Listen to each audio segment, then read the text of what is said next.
Blossom Season 2, Episode 10. The Game Begins, previously on Blossom. Blossom and Luca met with Montenegro, the mysterious young man who has been watching Senator Ethan Calloway's house. Unbeknownst to Blossom, she is more connected to him than she realizes, as Montenegro is her half-brother, the secret son of Marco Santoro. Meanwhile, in the village, Camellia faces an unexpected visitor who may discover her true identity. She knows that if Marco finds out she is still alive, everything will get even more complicated.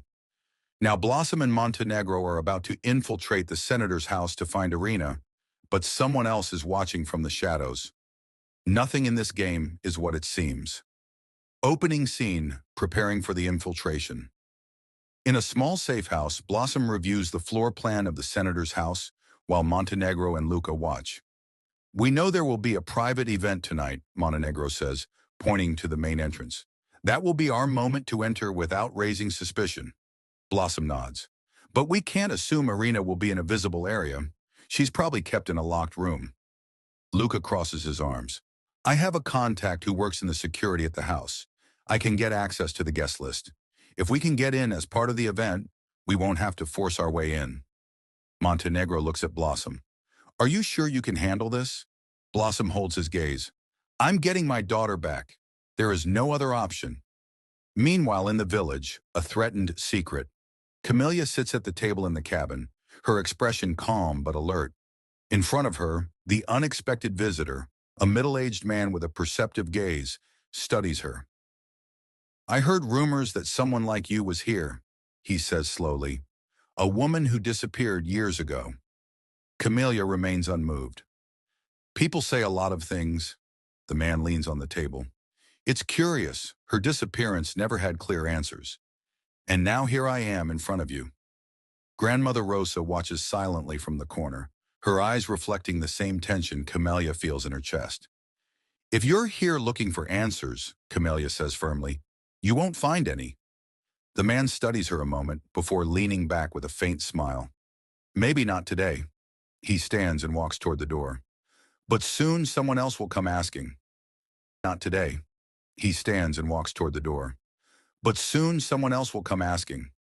Camellia watches him leave, feeling the calm she had built begin to crumble. At the senator's house, the infiltration begins. Blossom and Montenegro enter the event in proper attire, their faces relaxed but their minds alert. Luca is already inside, dressed in an elegant suit, acting as if he belongs in the environment. The main hall is filled with politicians, businessmen, and influential people.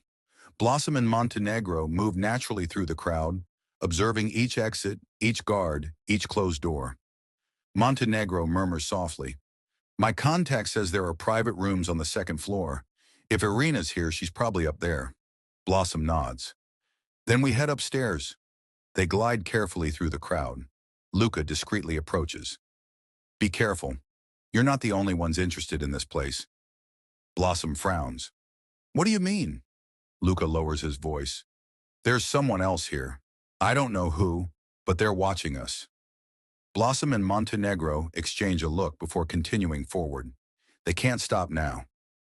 In the next episode, Blossom and Montenegro manage to get to the second floor of the senator's house, but what they find is bigger than they expected. Meanwhile, in the village, Camellia makes a decision to protect her identity. Luca realizes that there are bigger forces at play, and what's at risk is more than just Irina's rescue. Someone else is in the shadows, waiting for the right moment to strike. Don't miss Blossom Season 2. Episode 11. The Eye of the Enemy.